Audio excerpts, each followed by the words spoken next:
Bienvenido, bienvenida. No te has equivocado. Estás en un episodio de Red Hot Chili Peppers Discografía. Por si acaso esta música te había confundido.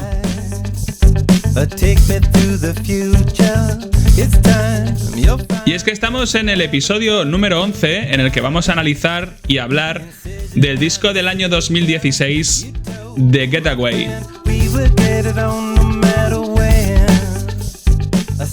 Todos aquellos que están igual de sorprendidos que yo lo estuve con estos primeros compases de Getaway, os doy la bienvenida.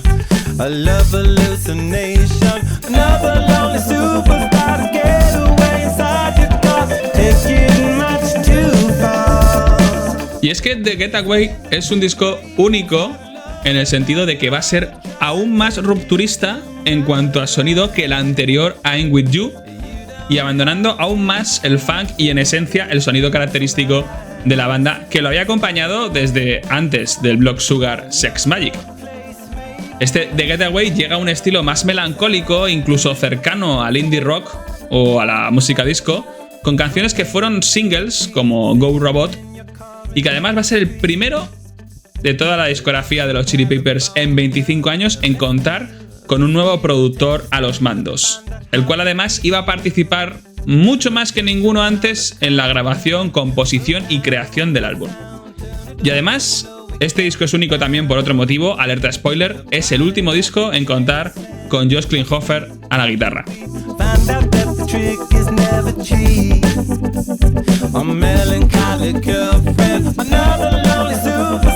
La experimentación nos acompaña de nuevo en este disco, el piano de Flea, la ausencia de su bajo también, así como un Klinghoffer más melódico, quizá más aprovechado que en el disco anterior.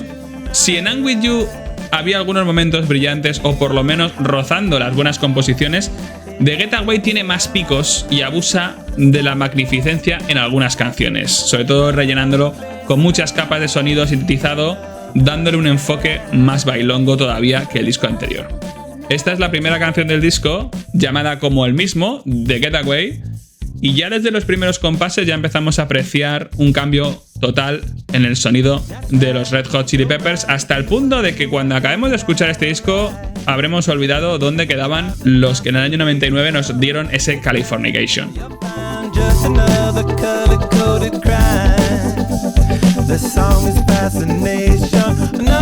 Vamos empezando con los antecedentes de la grabación, porque conviene comentar varias cosas, y es que poco antes de empezar a fraguarse este disco nos encontramos con un momento curioso en la carrera de los Red Hot Chili Peppers, que es la actuación que tuvieron con Bruno Mars en el intermedio de la Super Bowl en el año 2014. Realmente no fue una actuación como grupo principal, simplemente en un momento dado de la actuación de Bruno Mars, que era el titular, aparecieron los Chili Peppers para tocar más o menos la canción Give It Away. Al parecer el público pronto se dio cuenta de que toda la banda estaba en playback, salvo la voz de Kiedis, y Flea declaró que era debido a cuestiones técnicas de la liga profesional de fútbol, y que los Peppers pasaron por el aro debido a que para ellos era una gran oportunidad poder tocar o actuar en el intermedio de la Super Bowl. ¿Acertado o no?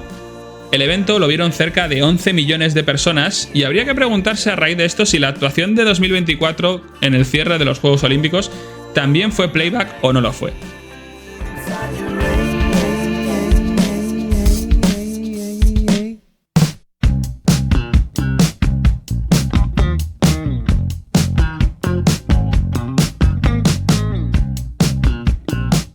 Este suceso además me recuerda a algo parecido que ocurrió con Nirvana, como modelo paralelo a esto de hacer playback o no en los conciertos, y es que los miembros de Nirvana fueron invitados al programa Top of the Pops en noviembre de 1991, un programa muy importante en la televisión británica, y les pidieron como tal hacer playback, y lo único que no sería playback sería en todo caso la voz de Kurt Cobain. Ellos no querían, igual que los Chili Peppers en 2014, pero Top of the Pops les dijo lo mismo que la Super Bowl o los Peppers, que era o eso o no salían. De manera que cuando salieron a tocar Smith Like Teen Spirit, la canción que en ese momento lo estaba pegando a tope, lo hicieron de una forma pésima y ridícula, mofándose, haciendo ver que estaban fingiendo tocar y que lo que hacían con sus manos y su cuerpo no se correspondía con lo que sonaba. Kurt Cobain sonriente mientras movía las manos como un ventrílocuo, y Novoselic, el bajista, que a los 10 segundos ya tenía el bajo a modo de hacha dando vueltas sobre su cabeza. Cobain forzó una voz extremadamente grave hasta darle un tono burlón y cargarse la canción por completo en directo. En principio él intentaba imitar el estilo de Morrissey, o eso dijo más adelante, pero el show terminó con el trío tirándose los instrumentos mientras la canción seguía sonando. Después de eso, Nirvana fue vetada de acudir al programa de por vida. Con esto no quiero decir que los Red Hot Chili Peppers debieran haber hecho eso en la Super Bowl, pero Nirvana entonces no eran ni la mitad de conocidos de lo que fueron más adelante o de lo que eran los Peppers en el año 2014, y la actuación en Top of the Pops sí que era una verdadera oportunidad de crecer para Nirvana. Entiendo que además la posición de poder en la música y en el mundo que tenían los Red Hot Chili Peppers en el año 2014, en la cúspide de su fama, les podría haber permitido rechazar o imponer sus condiciones si realmente no querían hacer playback. Fieles a su visión artística, no, conscientes, inconscientes, vendidos al dinero, que cada uno decida o no posicionarse en el bando de Nirvana o en el de Red Hot Chili Peppers.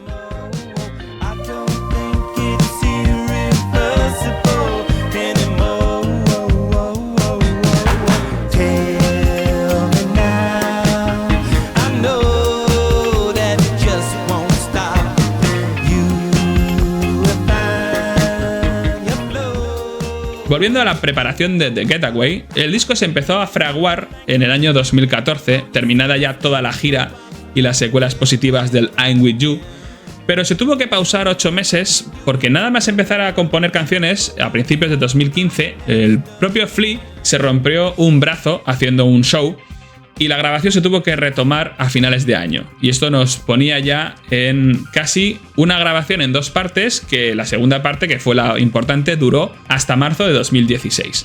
Además, para este disco, como hemos ido anticipando, decidieron prescindir por primera vez desde 1991, o sea 25 años de estar juntos, de Rick Rubin en la producción. Chad Smith, que nos suele salsear cosas, declaró que no había malos rollos, que la banda quería probar esta vez con alguien nuevo y que seguían queriendo mucho a Rubin, pero en 2020 Klinghoffer, despechado y ya fuera de la banda, llegó a decir que durante la grabación de I'm With You él tuvo muchos problemas con Rubin, o por lo menos diferencias. Teniendo en cuenta que Klinghoffer ya había trabajado para el productor que al final acabaron eligiendo para este The Getaway, el asunto parece tomar otro matiz y revelar a Josh como principal factor en la decisión, o por lo menos en la búsqueda de una alternativa a Rubin. Es decir, Josh Klinghoffer posiblemente pudiera poner en la mesa que trabajaran con Danger Mouse, que luego le hablaremos, que es el nuevo productor con el que van a contar los Chili Peppers en este The Getaway. Pero aún así es raro porque Klinghoffer parece más bien el chivo expiatorio una vez más. Él alude a que la relación entre Rubin y la banda era tan firme que él se sentía empequeñecido y con poca voz en el grupo. Algo totalmente normal, comprensible y esperable si tenemos en cuenta que llevaban 25 años juntos y que nadie esperaría que de pronto fuera súper importante hacer caso al nuevo de la banda. Klinghoffer dio la cara por esta decisión años después, pero me extraña que tuviera tanto peso, en este caso con la decisión de dejar a Rick Rubin. Yo creo más bien que la banda quería explorar otras vías de comercialización y romper un poco con Rubin, pues pensaban que quizá les imponía demasiado su visión musical. La realidad con la que se iban a dar iba a ser bien distinta, y es que en menos de 5 años volverían a llamar a Rick Rubin para que les ayudara a relanzar su carrera cuando acudió de nuevo John Frusciante. Pero en este The Getaway el cambio de sonido y de estilo era lo que imponía, y para ello eligieron a un nuevo productor que fue Danger Mouse. I remember when I lost my mind. There was something so pleasant about that place. Even your emotions have an echo in so much space. And when you're out there without care, yeah, I was out of touch. But it wasn't because I didn't know enough. I just knew too much. Does that make me crazy? Does that make me crazy? Does that make me crazy? Probably.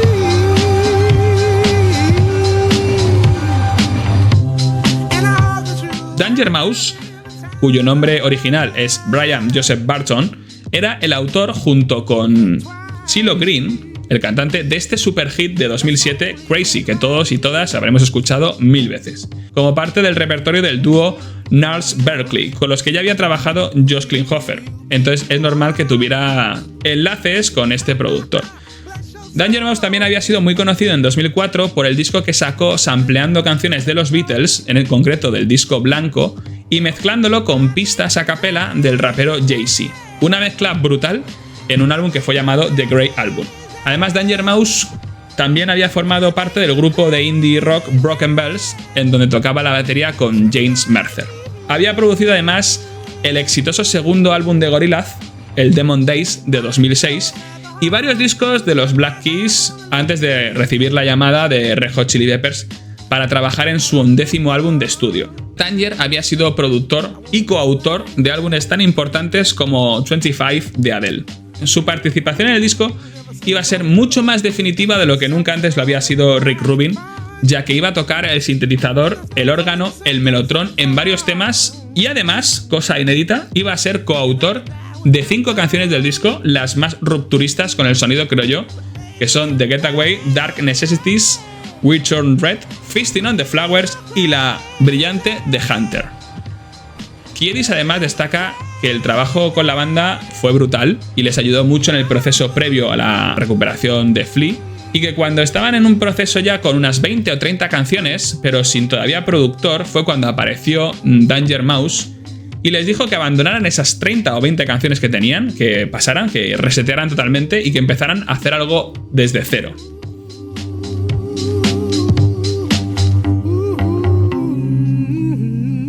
Algo bastante diferente a lo que solía hacer Rick Rubin, porque Danger Mouse les sugirió descartar esas canciones porque formaban parte de otro momento y que cuando iban a trabajar con él que empezaran de cero. Y en cambio Rick Rubin, ya sabemos un poco por otros episodios, la manía que tenía de aprovechar siempre el material que tuvieran para poder darle una salida, porque siempre era interesante recuperar el material, aunque fuera en un proceso creativo previo a donde estaban. Pero en cambio Danger Mouse dejó claro que si querían grabar con él, tenían que empezar con algo nuevo desde el principio.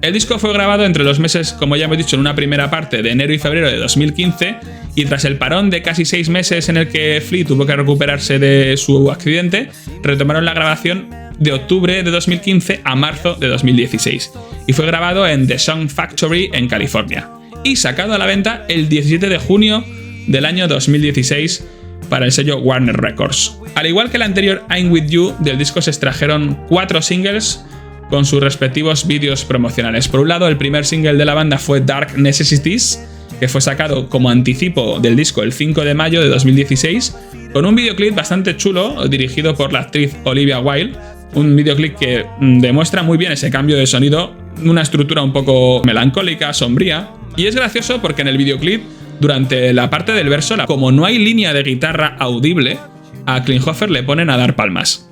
El segundo single fue Go Robot, más original todavía como single, retomando un poco esa esencia funk, aunque solo con unas pequeñas reminiscencias, que fue sacado el 8 de septiembre de 2016 y que Tota Lee dirigió un vídeo muy chulo con una historia bien llevada y un Kiedis totalmente robotizado, intentando un poco llevar a cabo su vida en Los Ángeles. El tercer single fue Sick Love, una canción sacada ya el 4 de diciembre de 2016, con un videoclip en el que dirigió parte de la animación y de todo Beth Jeans Houghton. Y el último single fue Goodbye Angels, que fue sacado ya en abril, el 4 de abril de 2017, con un videoclip que recogía un show que habían dado en Atlanta en 2017. En cuanto a los créditos y el personal del disco, bueno, aquí tenemos un poquito más de lío porque hay muchísima gente trabajando en este disco. Me refiero sobre todo a músicos invitados y también muchos artificios con diferentes instrumentos. Por un lado tenemos a Anthony Kiedis con la voz principal, a Klinghoffer tocando la guitarra, los coros, el bajo, en una canción concreta que Flea no tocó el bajo, que es la número 12, concretamente The Hunter, un temazo por cierto, y que también toca el piano en varias canciones del disco, al igual que Flea, que además de tocar el bajo en sus consecuentes pistas, salvo la número 12 The Hunter, toca el piano y la trompeta en The Hunter. Chad Smith, que se encarga de la batería, y luego tenemos músicos adicionales como puede ser el propio productor Danger Mouse, que toca el melotron, el órgano, sintetizadores en casi todas las canciones, que lo vais a notar mucho, un sonido de sintetización intentando darle un toque bailongo que al final es el propio Danger Mouse.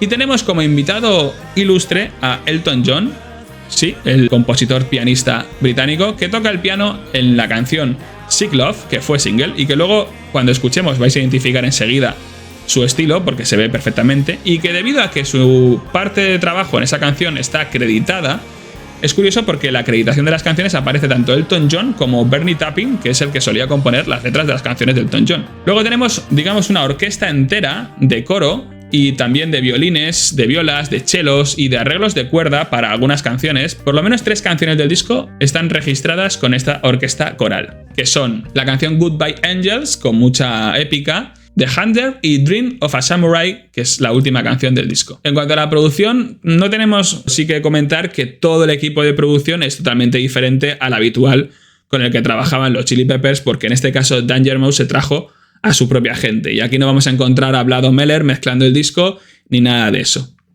Es un disco que además tiene muchas pistas añadidas, quizás en exceso, por lo cual los ingenieros de sonido trabajaron un montón. Tenemos un compilatorio de casi como unos 8 o 7 ingenieros de sonido trabajando para darle a este disco un sentido mucho más bailable en muchas canciones.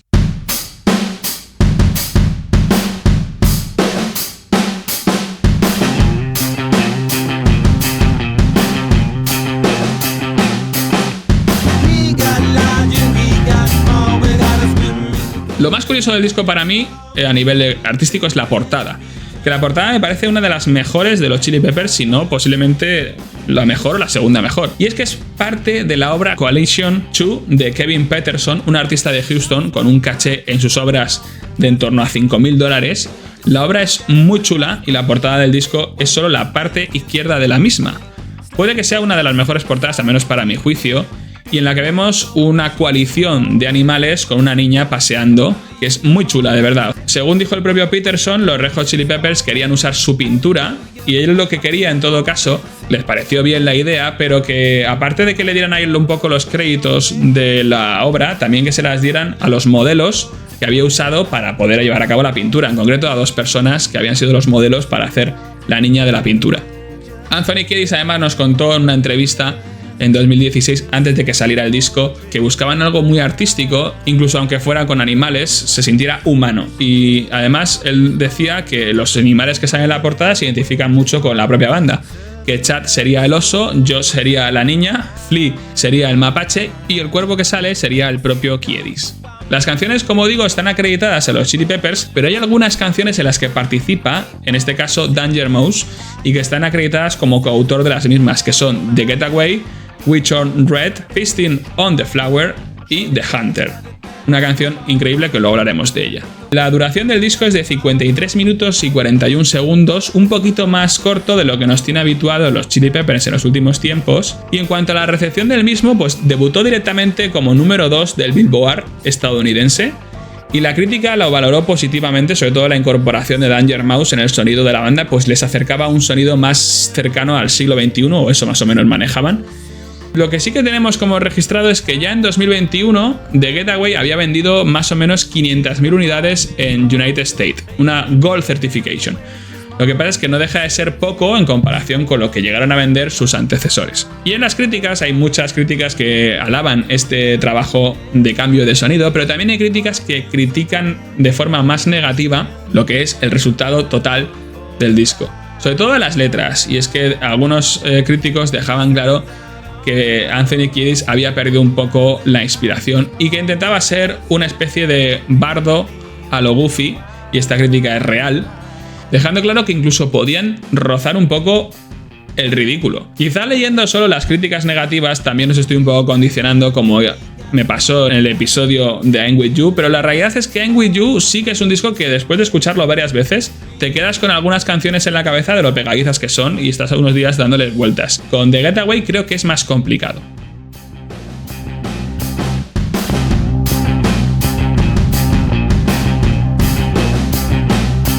En cuanto a la gira empezó en Europa en junio de 2016, nada más salir el disco, y continuó hasta septiembre para ya en 2017 realizar una gira por Estados Unidos y por Canadá. Algunas canciones del disco tuvieron un debut en vivo un poco anterior, en los meses de mayo de 2016. Esas canciones fueron Dark Necessities, Go Robot, Sick Love y This Is Ticonderoga. La gira acabó ocupando la posición número 8 en la lista de giras más exitosas del año 2017. Llegó a recaudar dinero de $73 millones en beneficios.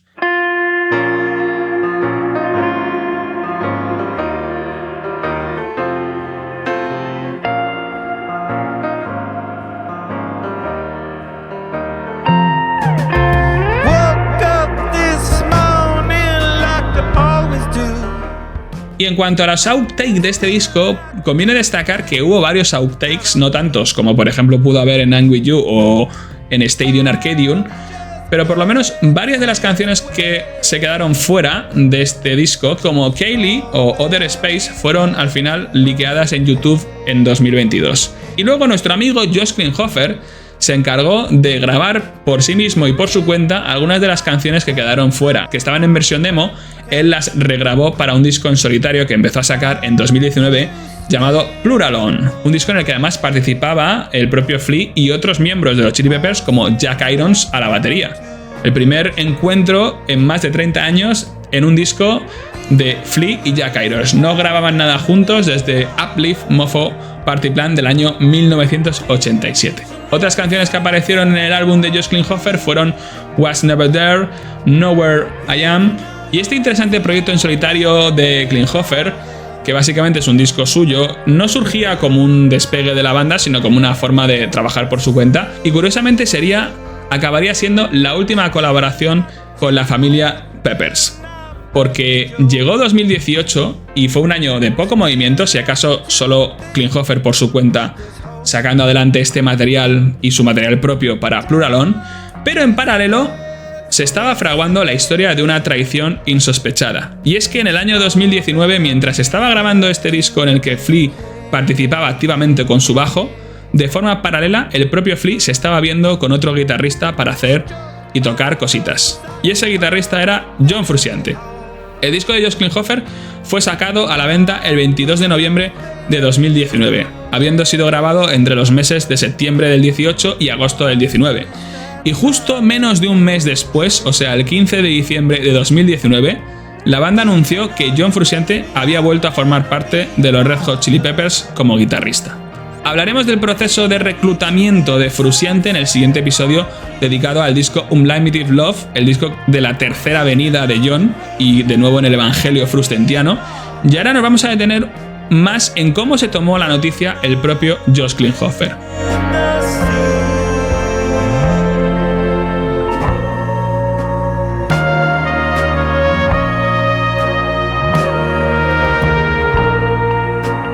En el episodio 10 de I'm With You ya destacaba que este personaje, Klinghoffer, personaje en el buen sentido, era el pobre hombre fruto del gafismo.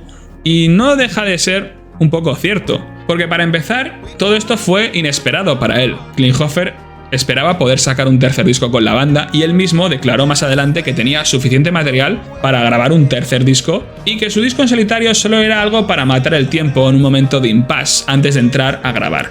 Los propios Red Hot Chili Peppers se iban a juntar en 2019 igualmente para grabar un nuevo material, contando con Josh Klinghoffer. Esa era un poco la idea inicial. Y aunque algunas fuentes señalan que no estaban contentos con el progreso, realmente la vuelta de Frusciante parece más fruto de un capricho que de que la banda estuviera descontenta con Josh Klinghoffer.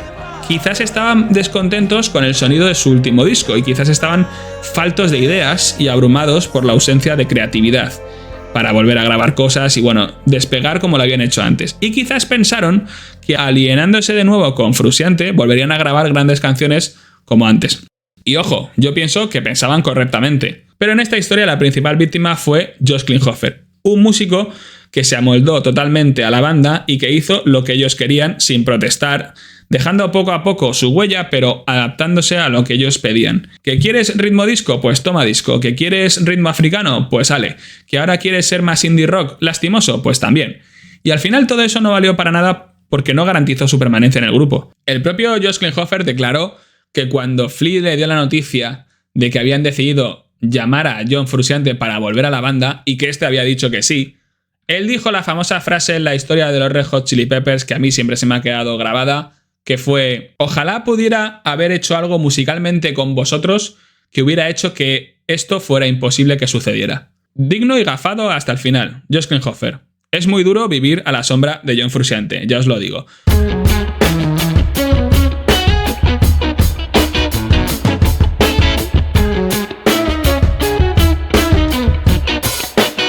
De hecho, lo más lamentable de todo fue que Josh y John, que eran amigos inseparables y que habían grabado muchos discos juntos, siendo la pareja creativa musical perfecta, y para más información podéis escuchar el especial de John Frusciante, Años Paralelos, lo más lamentable era que su relación a raíz de la entrada en la banda de Josh se había roto en 2009.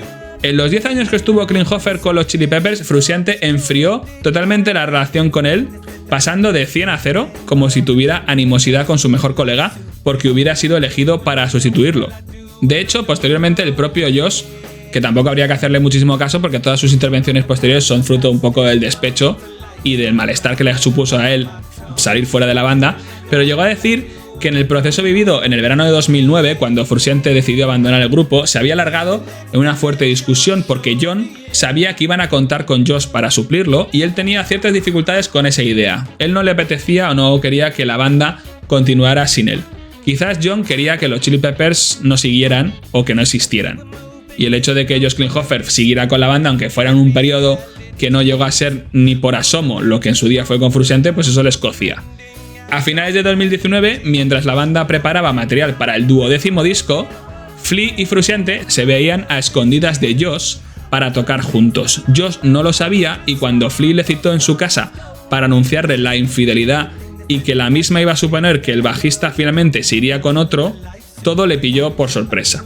Kiedis llegó a decir que la salida de Klinghoffer había sido desgarradora para la banda, pero al mismo tiempo estaban súper emocionados por contar con la presencia de John. Muy magnánimo este Anthony. En el episodio de I'm With You hablé de mal de ojo en la figura de Klinghoffer como si fuera el gafe de la banda y cada día estoy más convencido de ello. Algunos pueden pensar que otros guitarristas de la banda lo han pasado peor, como por ejemplo Jack Sherman o Dwayne McKnight, aquel que amenazó con quemar la casa de Kiedis cuando supo que no iban a contar con él como guitarrista, y sí con John Frusciante. Pero con Josh Klinghoffer siento una enorme lástima. Su paso por los Chili Peppers ha sido fugaz y poco definitivo, casi me atrevería a decir que Dave Navarro, y fin a lo que digo, dejó más huella en la banda, pero sobre todo la figura de Josh Klinghoffer, complaciente, trabajadora, no ha sido valorada como se debe. Por mucho que intenten vender su marcha como algo tenue, fue una puñalada trapera, por mucho que nos encante que eso haya supuesto que el maestro Frusciante haya vuelto a la banda. Con los siguientes 2 álbumes de la banda, los Chili Peppers volverían a ser quienes eran y a recuperar su esencia y sonido característico, algo que todos hemos salido a valorar, pero ¿a qué precio?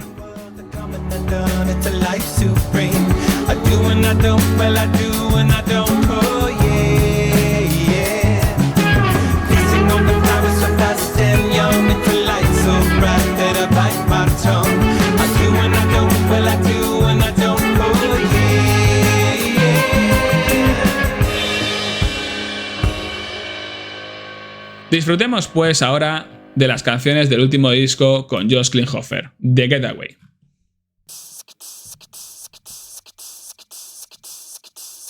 Bueno, la intro ya nos está marcando el sonido de este disco, que va a ser, como ya hemos dicho hasta la eternidad, rupturista. El bajo marca, la guitarra está haciendo un fraseo para marcar el ritmo. Entra Kiedis.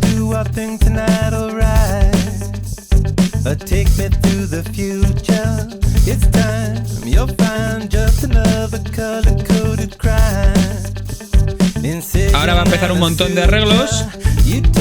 Poco a poco, coros de Josh Klinghoffer. Y el fraseo de guitarra parece como que va subiendo.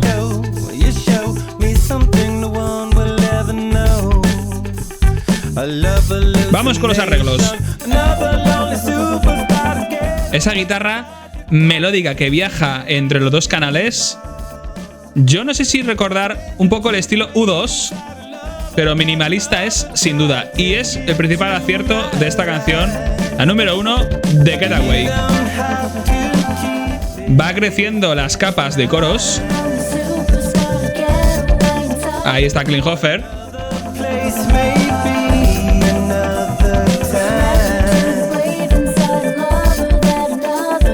Los coros que habíamos visto en el I'm Beside You, que funcionaban en canciones como How We Dance, aquí vuelven a sonar con una estructura diferente a la que estábamos acostumbrados con la voz grave de Frusciante.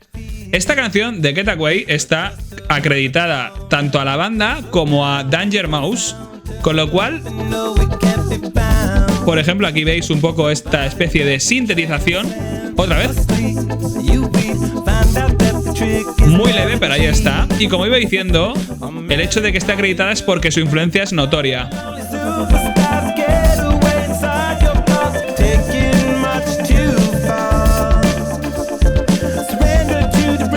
De hecho, en esta canción hay sintetización de Danger Mouse y también hay unos coros de Anna Waronker.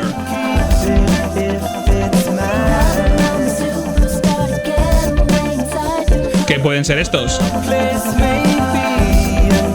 La verdad es que como textura es una canción que genera muchísimas capas de textura y un ambiente atmosférico genial.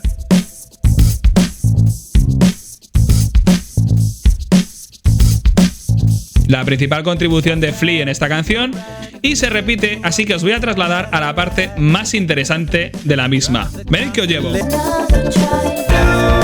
Toma ya.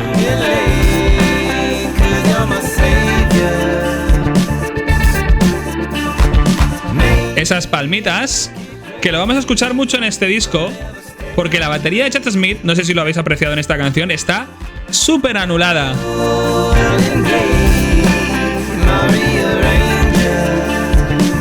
El fraseo de Klinghoffer es interesante, pero es una canción que no te acaba de llenar. Y mirad cómo acaba. Ya está. Es una canción que crea muchas texturas, muchas capas de sonido, es un ambiente atmosférico muy chulo y que realmente en otros grupos de indie rock funcionarían que flipas, pero con los Chili Peppers y a mí, y mira que no soy una persona que defienda a Chad Smith a capa y espada, aunque me parece un excelente baterista, pero vamos a ver en este álbum que tenerle así de anulado, pues no debe ser nada bueno, debe ser un pecado mortal. Vamos con la canción número 2, Dark Necessities, el primer single de este disco, y para mí una de las canciones... Bueno, vamos a escucharla primero. Bueno, la intro está guapa, porque mirad qué atmósfera. Flipad.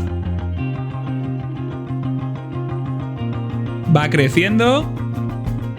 Parece que estás en el final de la película Hit de Robert De Niro y Al Pacino, o en un disco de Movie, que es lo mismo. Y aquí Chad Smith parece que recupera. El piano a tope, marcando un piano de Flea. Vamos para allá.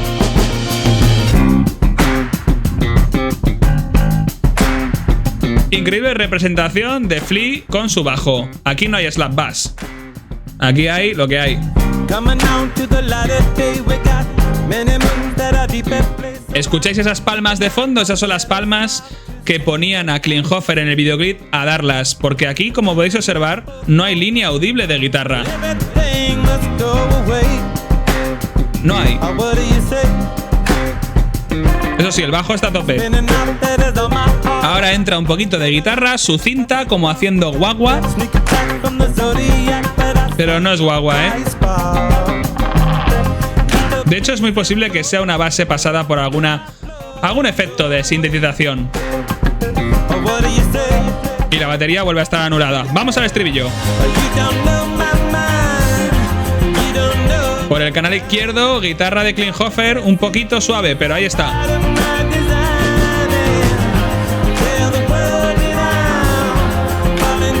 Esos cascabeles que suenan es la percusión máxima que vais a encontrar en la canción.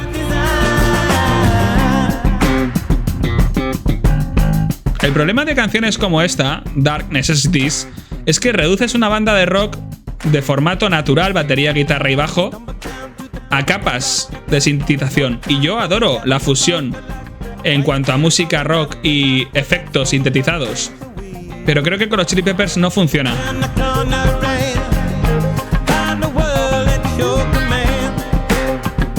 Ahí se ha venido un poquito arriba Klinghoffer, pero no lo suficiente. Vamos al estribillo. Los coros poco a poco subiendo.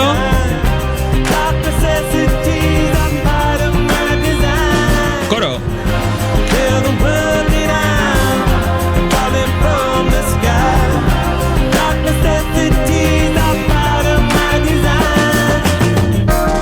Cambio total de estilo, de ritmo. El piano aquí está fuera de lugar total.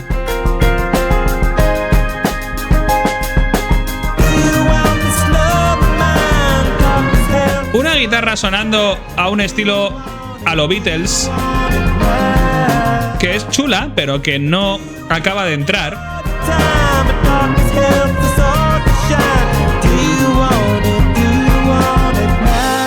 ¿Os acordáis cuando hablábamos que los Chili Peppers eran los reyes de hacer puentes y prepuentes, incluso dobles estribillos en una canción? Pues esto que acabamos de escuchar, que es como una especie de postpuente, pues es una absoluta falta de ideas. ¿Y quién está faltando aquí? Bueno, evidentemente John Frusciante, pero también está faltando Rick Rubin, que era el que más le encantaba doblar los estribillos.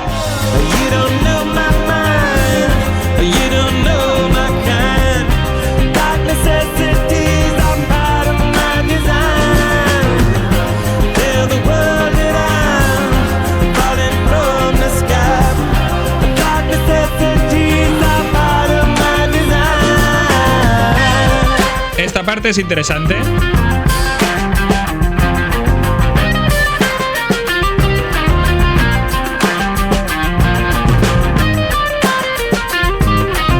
Como queriendo compensar la ausencia de solos que nos vamos a encontrar en este disco, al menos de solos de rock.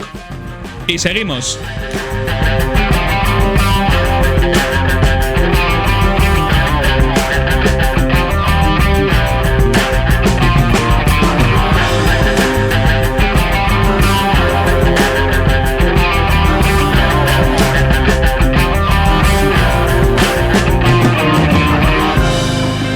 A ver, no es que yo deteste esta canción. De hecho, me parece que el estribillo es muy pegadizo y seguramente esté en mi cabeza durante días. Y en la vuestra también. Pero lo que vengo diciendo desde la etapa klinghoferiana, creo que los Chili Peppers tienen un pasado que no hay que olvidar. Y si lo vas a cambiar por un estilo diferente, mantén un poco la sintonía. En esta canción también hemos escuchado, aunque no se ha percibido muy bien, algunos violines, una viola, un cello, porque aquí hay una estructura de orquesta que está en varias canciones, entre ellas Dark Necessities. Como ya he dicho, primer single del disco, sacado en mayo como adelanto de Getaway. Yo creo que los fans de los Chili Peppers, acostumbrados un poco al cambio de sonido de I'm With You, cuando escucharon esta primera canción, debieron alucinar, pero quizá no tanto, porque como bien dijo Frusciante con la salida del By The Way, habían captado muchísimos fans nuevos. A lo mejor había un montón de gente que dijo, bueno, pues esto es lo que hay ahora. Este es el tercer tema del disco, Witch on Red. No es mal tema. Y la batería de Chad Smith aquí se desfoga un poquito.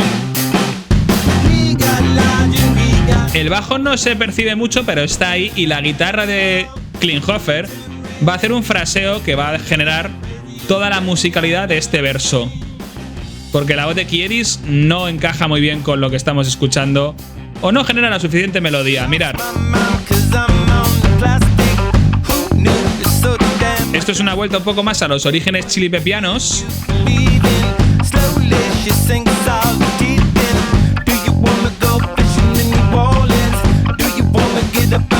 Y de verdad que compensa, porque esto es lo que hemos echado de menos.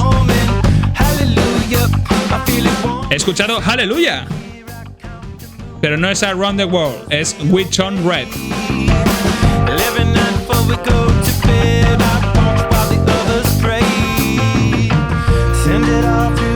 Cambio total de ritmo y de sonido. La batería de Chad Smith está en clave de jazz sin dar con las baquetas, marcando ahí la caja. Y la guitarra electroacústica de Klinghoffer está chula. Mola, mola. Poco a poco volvemos al primer verso. Y esto se va a repetir y os llevo a la parte que me parece más interesante. Y es interesante porque vais a escuchar una slide guitar como antaño. Mirad.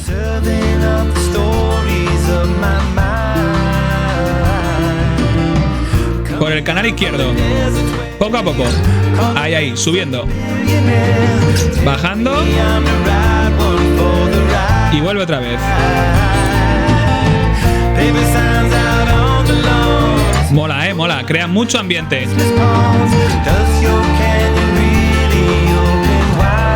Mola, mola, mola. Y volvemos a el riff inicial con esa batería desfogada de Chad Smith.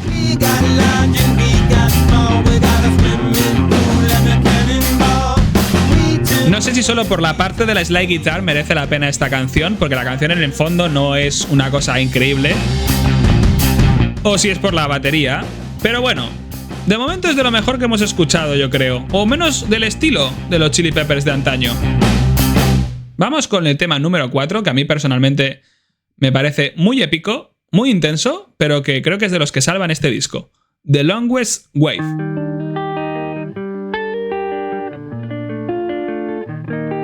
Este frase de Klinghoffer es guay, ¿eh?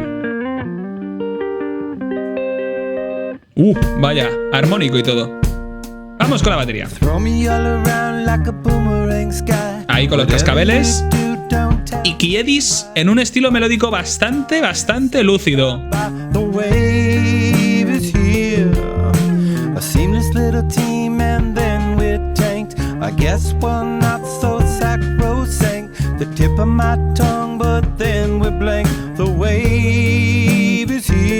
Mirad, ahora es la parte de los fantasmas, que llamo yo. Unos coros fantasmales. También hay un poquito de instrumentación de percusión por ahí sintetizada. Y un melotron que va subiendo.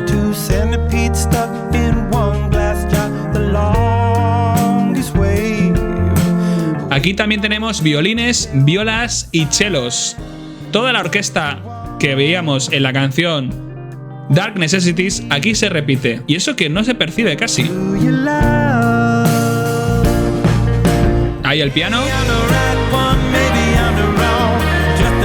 Esta parte es super Beatles.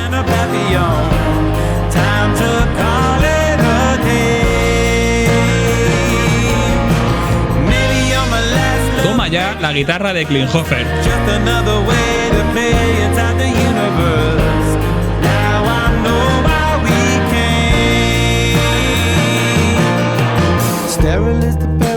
Volvemos al principio y solo deciros que de las 3 primeras canciones que hemos escuchado de Getaway, Dark Necessities y Witch on Red, las 3 estaban compuestas por los Chili Peppers junto con Danger Mouse. Esta es la primera canción del disco que encontramos cuya composición es solo de los Chili Peppers. Los arreglos, evidentemente, tuvo que ver el productor, pero la canción se nota que es original suya. No hay tanta carga sintetizada por ahí y la melodía es buena, ¿eh? A mí es que me gusta. Cuando más la oigo, más me gusta.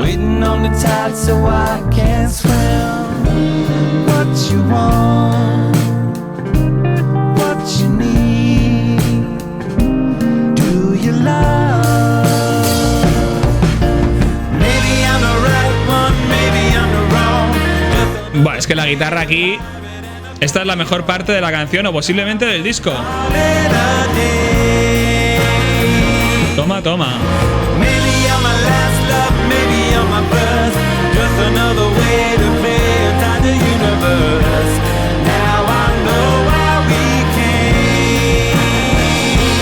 Madre mía, cómo venimos arriba.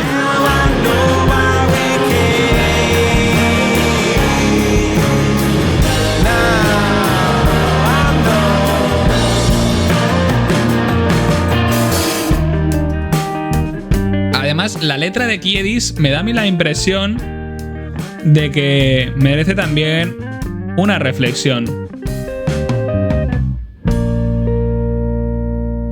Bueno, sin duda, el estilo Beatles se ve... No sé muy bien de manos de quién viene, ¿no? Esa influencia.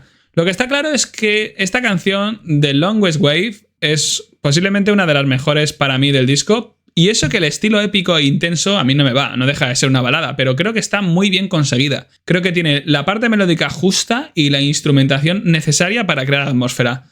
Si el disco entero se hubiera compuesto de esta estructura o esta estrategia, a fin de cuentas matemática, hubiera sido otra cosa. Vamos con la canción número 5, que fue el último single de este disco, que es Goodbye Angels. También bastante intensita, ¿eh?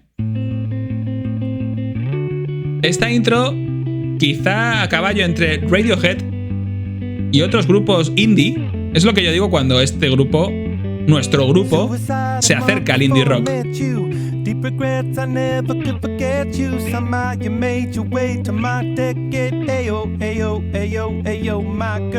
Este ello, creo que es lo que la crítica que puso fino el disco se refería con lo de que Kiedis era un poquito un bardo a lo Goofy. Poco a poco la batería va subiendo. Aquí tenemos al Chad Smith que nos gusta y está poniéndose al mando de la situación. El bajo también está haciendo ahí un buen ritmo.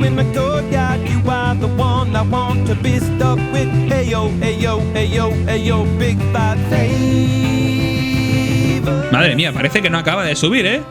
Pero lo va a hacer, ¿eh?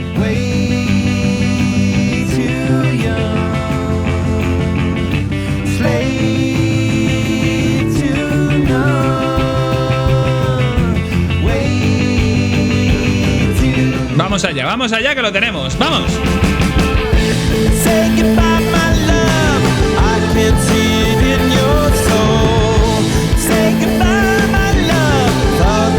Toma ya la guitarra de Klinghoffer.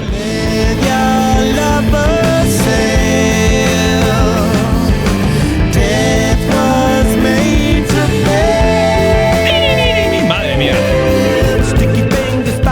Aquí hay un poquito de sintetización que sobra, que flipas. Ese zumbido que estés escuchando por los dos canales. La verdad es que hay veces que se estropean las canciones de una forma tan tonta. La guitarra melódica de Klinghoffer va apañando lo que se puede. Un sonido súper cristalizado, muy del estilo del indie rock que hemos dicho. A ver cómo conseguimos hacer la subida que hemos hecho antes tan poco a poco. Aquí no va a ser tan fácil, ya estamos bastante arriba. ¡Vamos!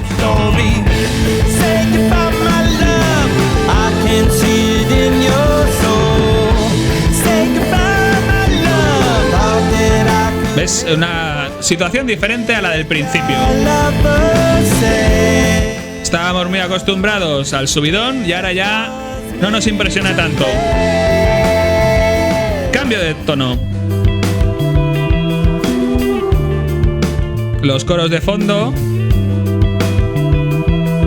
Y la guitarra de Klinghoffer, que creo que aquí se desarrolla más que nunca en todo el disco.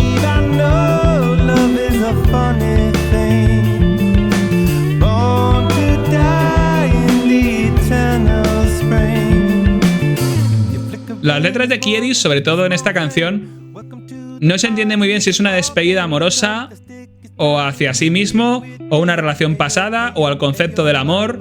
Todo tan ambiguo que parece las letras de Bunbury en Héroes del Silencio. Vamos a subir otra vez. Vamos para allá. ¡Toma, toma! Han vuelto, ¿no? Están aquí.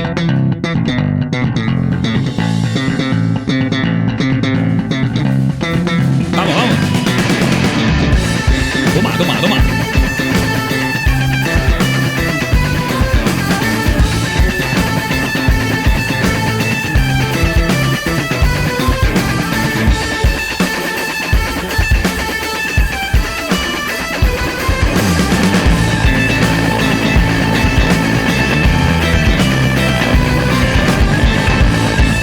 Madre mía, qué final, ¿eh? Alucinante.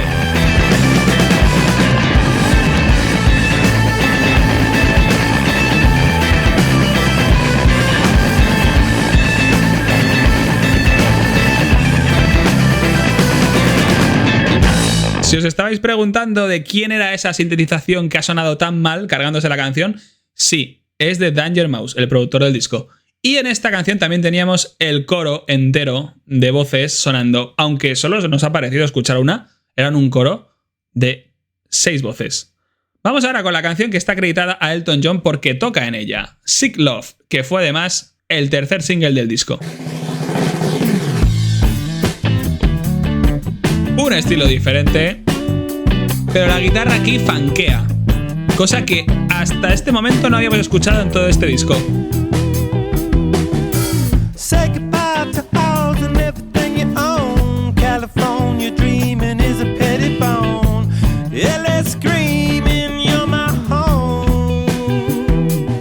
Bueno, de nuevo hablando de California, las letras de Kiedis ya sabemos en qué dirección van, más o menos.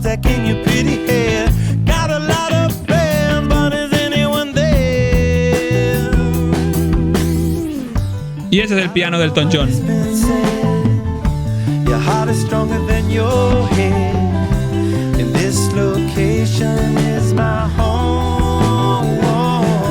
La verdad es que se nota muchísimo el estilo de Elton John en este trocito de piano.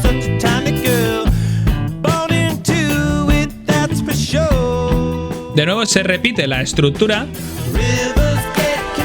y este pequeño cambio que anima la canción.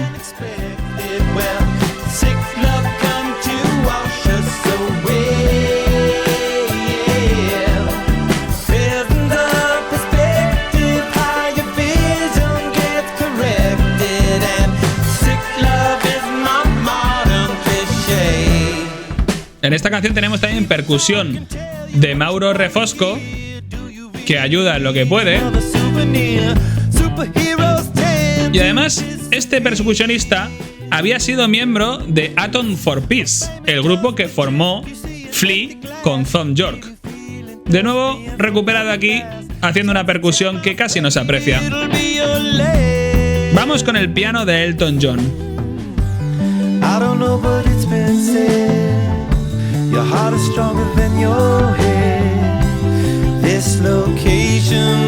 Y bueno, el estribillo, como en el fondo a mí no me parece gran cosa, os voy a llevar directamente a una parte que creo que merece la pena también.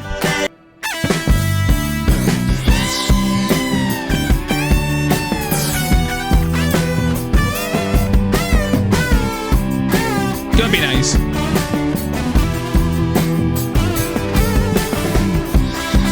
Por el canal derecho va sonando una eléctrica un poquito más bajita, acompañando esta especie de pollo de goma sintetizado que seguramente tocaba Josh Klinghoffer.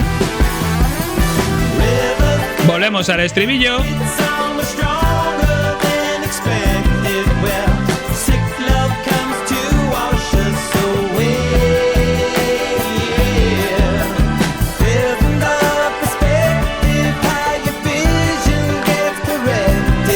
A ver, yo como single igual hubiera sacado antes la canción anterior, The Longest Wave, porque en el fondo es una balada y funcionaba mucho mejor que esto.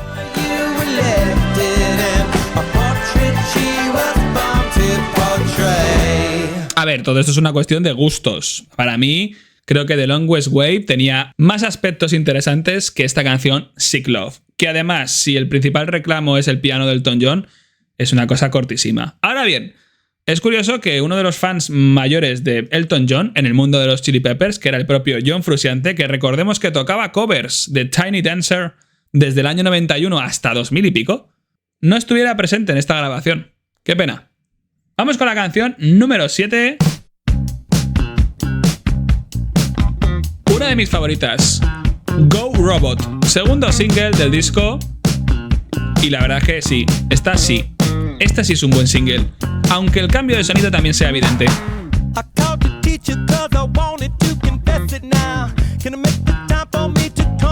De hecho, aquí es quizá la canción del disco donde más vamos a escuchar al Kiedis original.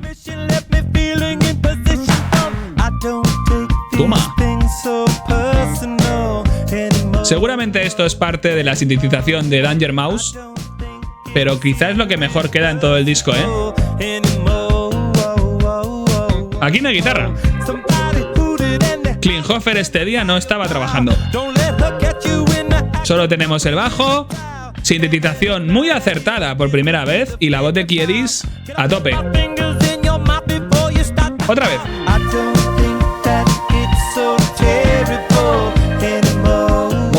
Mola, mola bastante.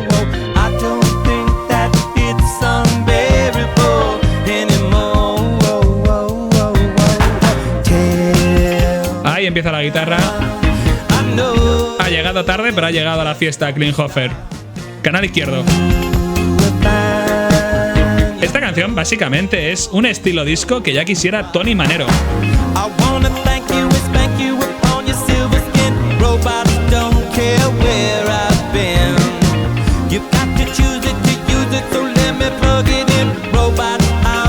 La letra de Kiedis también es muy chula, aquí sí que cumple. Y yo creo que si lo que querían hacer era un hit comercial, bailongo, aquí lo consiguen.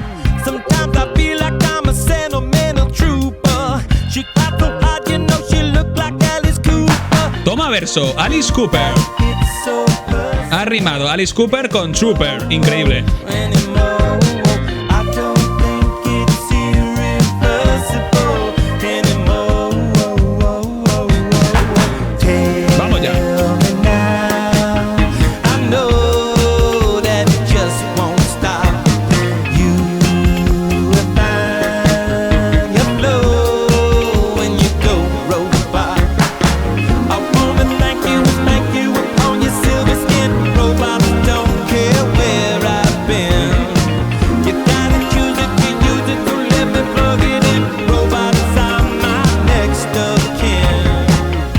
Vaya temazo. La verdad es que está guapa, ¿eh? A mí me gusta. Vamos ahí, Chad Smith.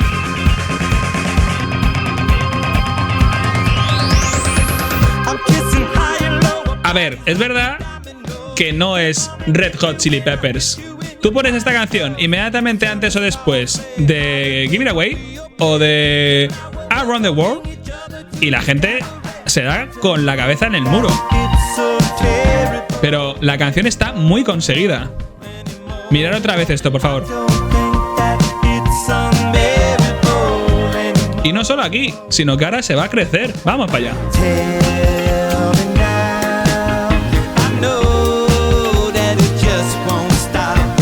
Madre mía, es que esta canción es súper bailonga.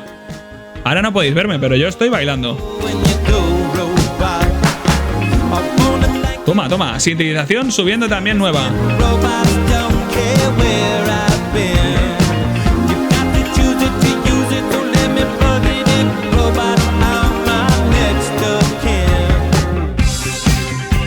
Bueno, aquí quizá ya nos hemos venido un poco arriba. Y esta parte, demasiado disco. Aquí ya hay que parar un poco. ¿Me bajo del tren? Sí, sí, que me bajo. Madre mía, un fade out. Un fade out, pero muy ligero. Atención a esta parte final, mirad. Madre mía, ¿se han colado aquí Daft Punk o qué? A ver, yo creo que ya a estas alturas, en la canción número 7, ya podemos ver que vuestro locutor no es nada fan de este disco, pero sí que lo es y mucho de esta canción, Go Robot. Creo que es la mejor del disco. Si no lo he dicho ya, porque hay veces que me vengo muy arriba, lo recalco. Creo que dentro del estilo que perseguía este disco, la única que consigue realmente ser bailonga y ser buena en su género es Go Robot. Vamos con la canción número 9, Feasting on the Flower. Escuchar la letra porque es un homenaje a Hilo Slovak y su relación con Anthony Kiedis y cómo este intenta un poco exculpar por qué no asistió a su funeral cuando murió a los 26 años. A ver, el riff de Klinghoffer está guay. El acompañamiento, que es como un arreglo orquestal, ya no tanto. Porque además se va a repetir todo el rato, mirad. Por el canal izquierdo. Ahora con un poquito de piano. Escuchar la letra.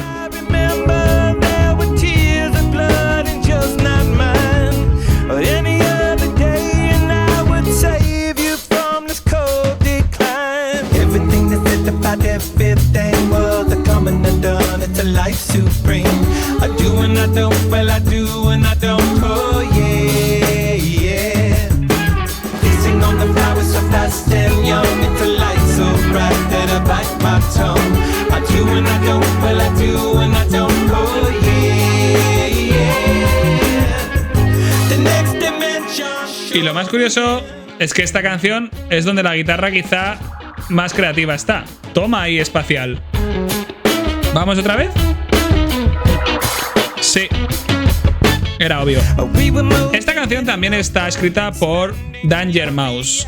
Es la cuarta canción que escribe el disco. Las primeras 3 ya las hemos escuchado. Son las 3 primeras que hay en el disco. Y esta es la cuarta. Sus aportaciones quizá aquí se notan menos que las otras 3. Y les deja más espacio a la banda. Y quizá solo introduce sus soniditos sintetizados. Pero a mí no es una canción que me guste especialmente. O quizá las aportaciones de Danger Mouse en un estilo un poquito lo que se estaba haciendo. A mí me recuerda bastante a Alicia Keys. Llega en la siguiente parte que os llevo ya. Mira.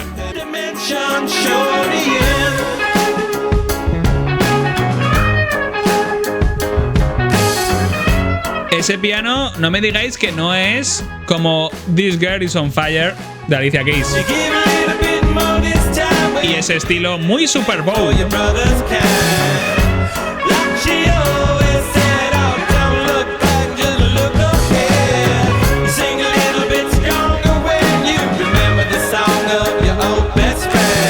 La canción a mí no me convence, pero entiendo que, bueno, que amplíe y que tenga varios estilos en la misma propia canción.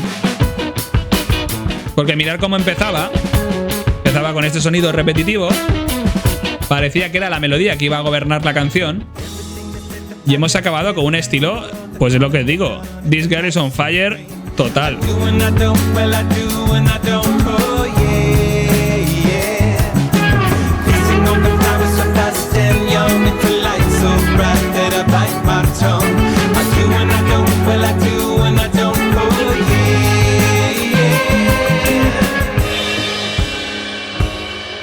De hecho, en esta canción hay hasta un órgano tocado por Danger Mouse. Vamos con la número 9, Detroit, tan sencilla como eso.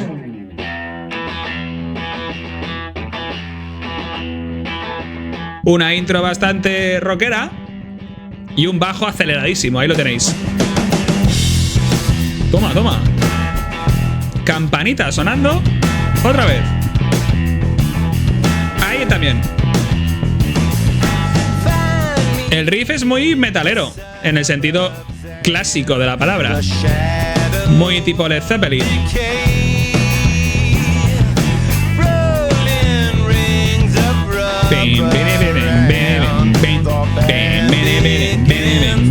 Está chulo, a ver cómo se desarrolla. Ahora vais a ver.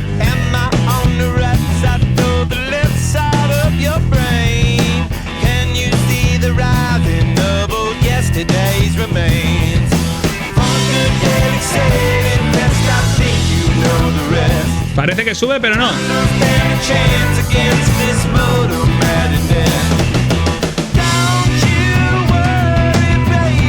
Esta parte, la armonía es muy oscura. No me acaba de convencer, genera mucha ansiedad. A mí por lo menos. A mí me sigue recordando la ansiedad que generan algunas canciones de Radiohead.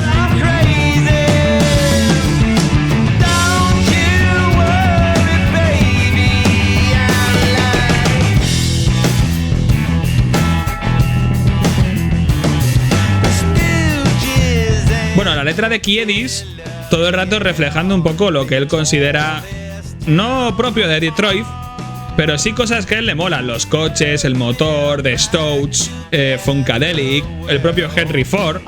Una letra un poquito sin sentido. Esta parte mola. Toma, toma.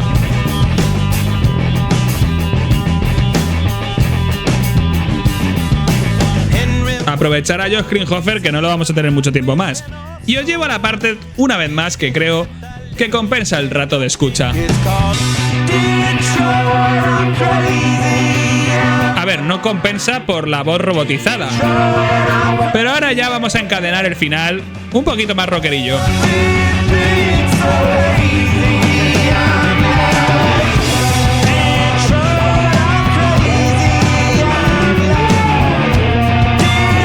Ahí tenemos la guitarra, que no suena mucho, pero mola.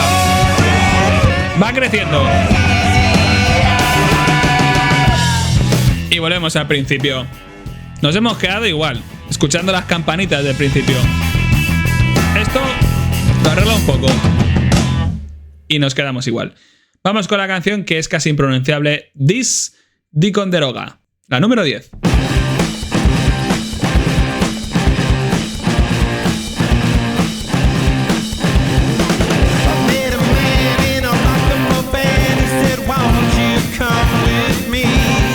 Y de pronto parece que se te han colado los Stooges o el propio Jack White en tu disco.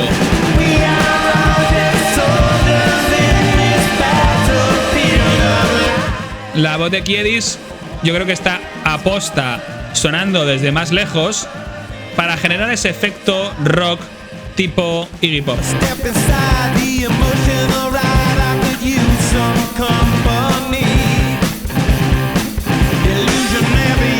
La guitarra subiendo por el canal derecho.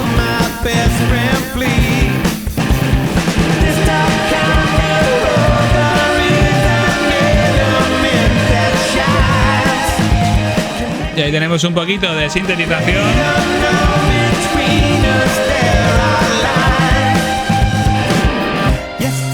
Cambio total de sentido de la canción.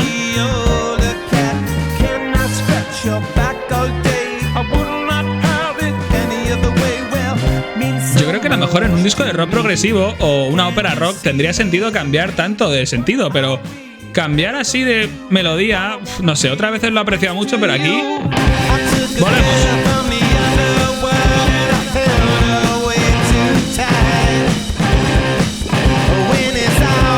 Al loro que en esta canción también tenemos violines, viola y cello, pero no sé dónde están.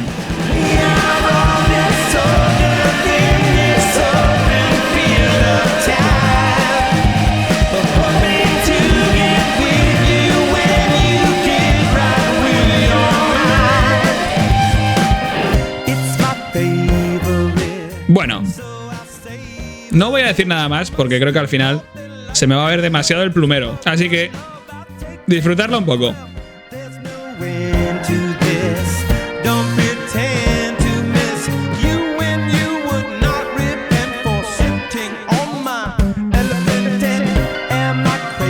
Bueno, vale, voy a decir algo. Esta parte del piano me gusta mucho. Aunque me recuerda demasiado a la sintonía de Succession.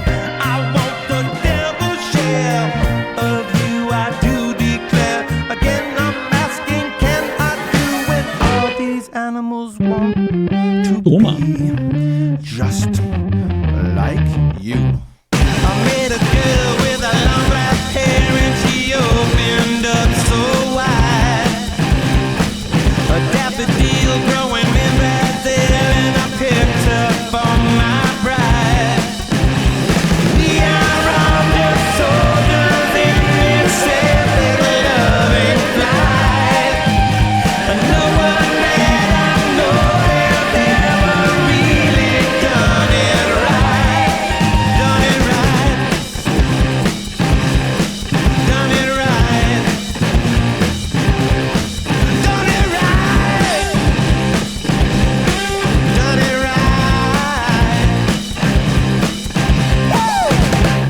Bueno, si habéis disfrutado de los intentos de Klinghoffer por ser súper rockero, ahora nos vamos con la canción número 11, Encore.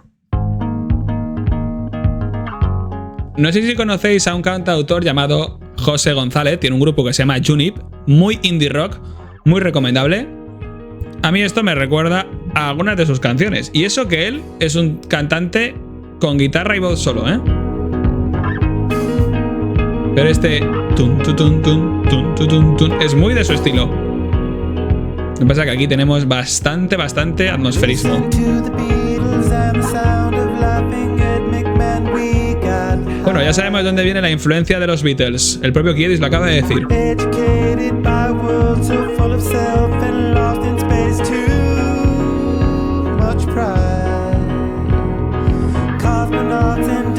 El piano va creciendo con esa guitarra muy melódica de Klinghoffer. Every now and then when I remember to befriend the little thing.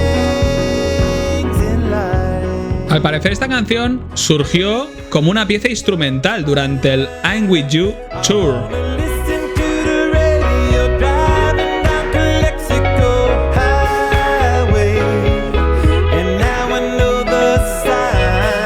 Aquí la canción ha cambiado totalmente y el estribillo es bastante chulo.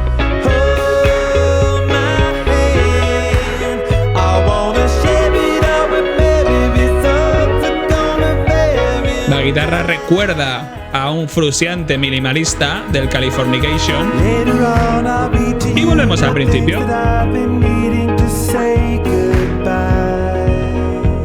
Tenemos dejes de guitarra a lo gotitas de sonido por el canal derecho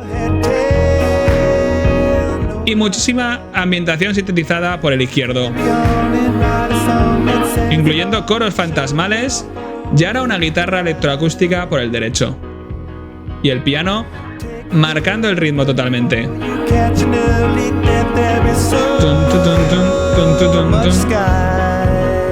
Vamos al estribillo.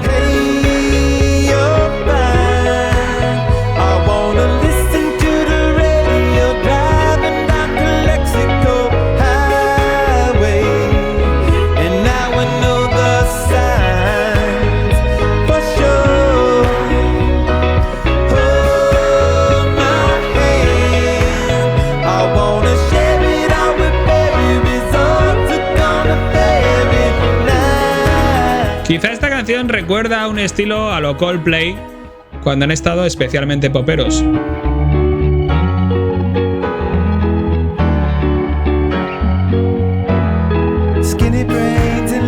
Volvemos al principio. Y así vamos a ir terminando esta canción que va a desencadenar en un fade out. Es interesante este final. Roy Klinghoffer hace algún apaño ahí. Toma, ahí lo tienes. Varias guitarras sonando. En un disco en el que la guitarra ha estado tan poco a mano, la verdad es que queda bastante bien. Y vamos con una de mis canciones favoritas del disco. Sí, hay canciones favoritas mías en este disco, que es The Hunter, dedicada a la figura del padre Anthony Kiedis, del que hemos hablado en el episodio 1, conocido como The Hunter, que era ese narcotraficante convertido a actor que durante la tierna infancia de Kiedis le llevó de fiesta en fiesta. Bueno, no sabemos si fue el mejor padre, pero sin duda para Kiedis fue el mejor padre que pudo tener. Esto también suena muy Elton John.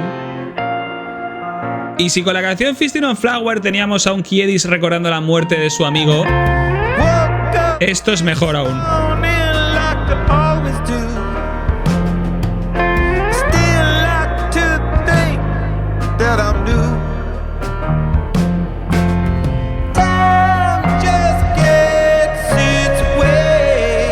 El tiempo se ha cobrado.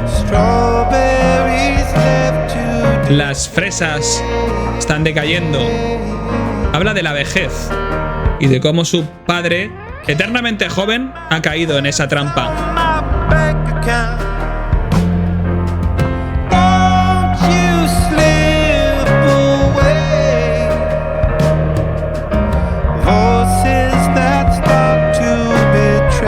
Atención a este verso que es para flipar.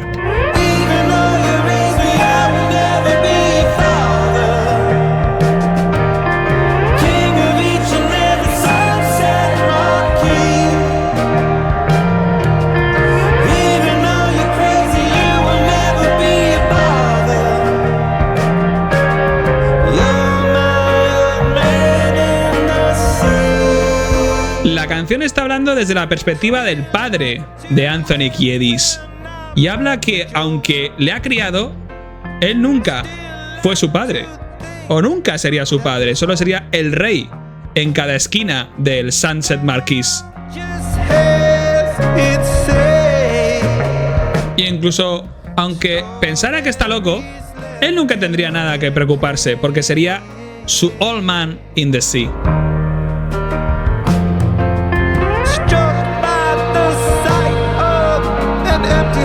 La canción tiene además una base con una melodía de Josh Klinghoffer todo el rato, que es la que hace realmente todo. Luego también hay una parte de batería de Chad Smith bastante chula, pero lo interesante es cómo hace el solo melódico de guitarra. ¡Otra vez!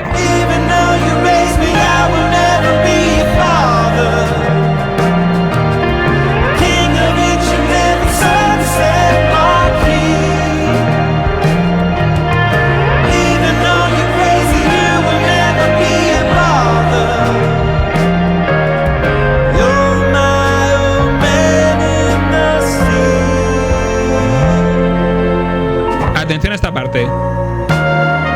La trompeta de Flea a tope. Y cuando digo a tope no quiero decir que vaya muy rápido, que hay gente que se piensa que es por eso. Están acostumbrados a mi versión veloz.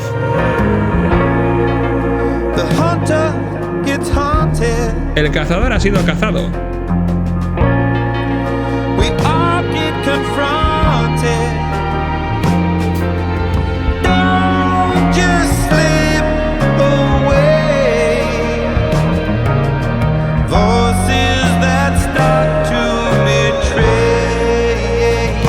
Vamos con ese estribillo.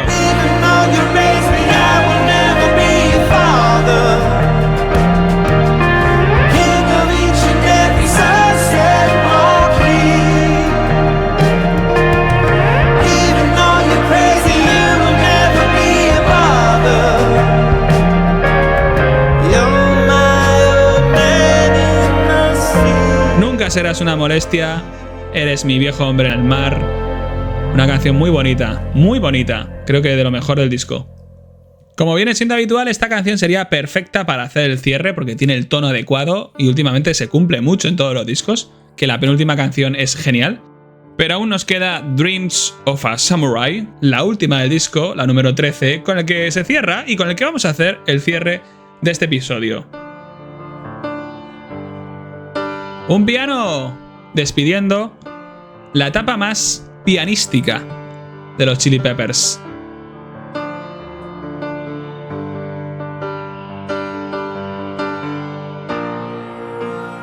Y para ironías del destino, tocado por Josh Klinghoffer. Las últimas notas que tocaría con ellos.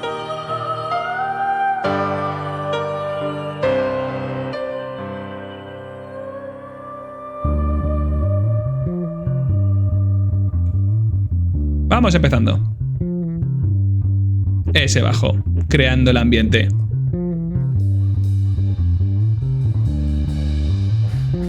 Un leve deje de guitarra y los platillos de Chad Smith. Esto no parece un fin tranquilo.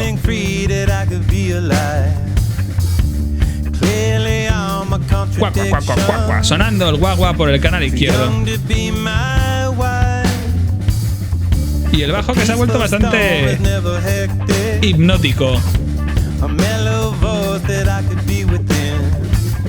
El guagua también persiste. Canal izquierdo a tope.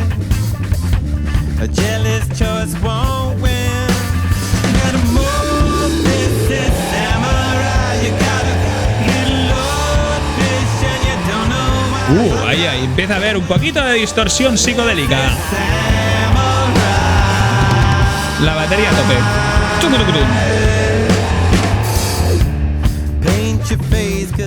Vamos a venirnos muy arriba con esta canción. Antes de que llegue el final de esta canción, voy a aprovechar para hacer el cierre y dejaros claro mi impresión de este disco. Y es que The Getaway es un disco raro. Tiene momentos buenos y momentos que yo considero bastante mejorables.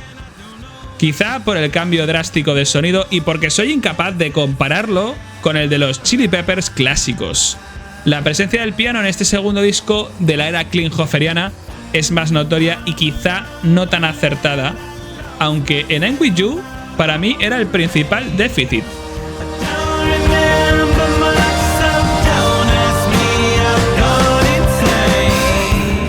Es un disco que, al igual que el anterior, necesita más de una escucha, no para disfrutarlo más, pero sí para entenderlo.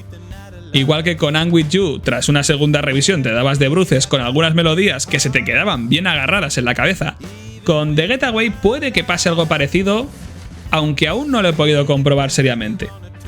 La presencia del nuevo productor Danger Mouse es quizá tan definitiva para el cambio del sonido y esencia como en su día fue Rubin, en Blood Sugar Sex Magik.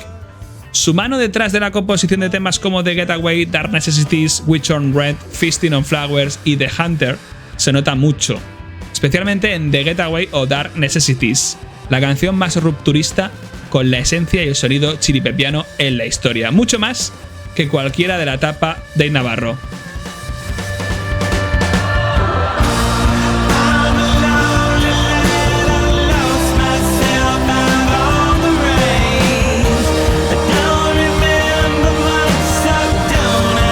Algunos cortes del disco como The Hunter son brillantes, o la canción que cierra el disco, la misma que estamos escuchando, Dreams of a Samurai, pero en esencia estamos ante un disco irregular. Se disfrutan algunas canciones como Go Robot, que poseen reminiscencias funk, pero poco más. Puede que sea de primeras el disco que menos me ha gustado de la banda en toda su carrera. Creo que la presencia de tanto artificio y de innumerables pistas de sintetización, piano y teclados para hacer el sonido más bailable, creo que es un error. Si cabe, peor llevado en este disco que lo que se empezó a hacer en I'm With You. Por otra parte, quizá podamos apreciar más a Josh Klinghoffer en su último trabajo con la banda, en canciones como Goodbye Angels. Su fraseo de guitarra es bueno, pero para mí su pico de entrega en la banda fue el compilatorio I'm Beside You.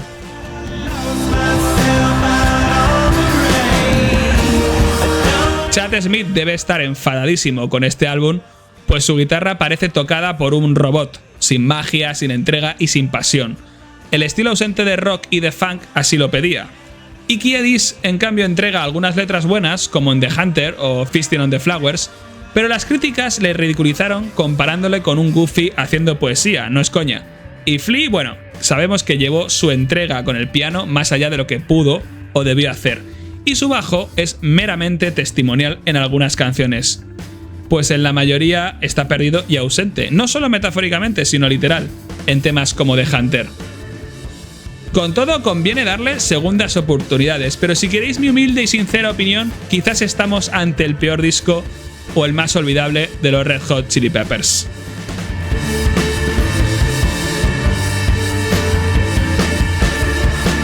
Nos veremos dentro de muy pronto en un episodio del Renacimiento y de la tercera venida de nuestro señor John Frusciante, en el episodio número 12 dedicado al amor infinito o amor sin límites.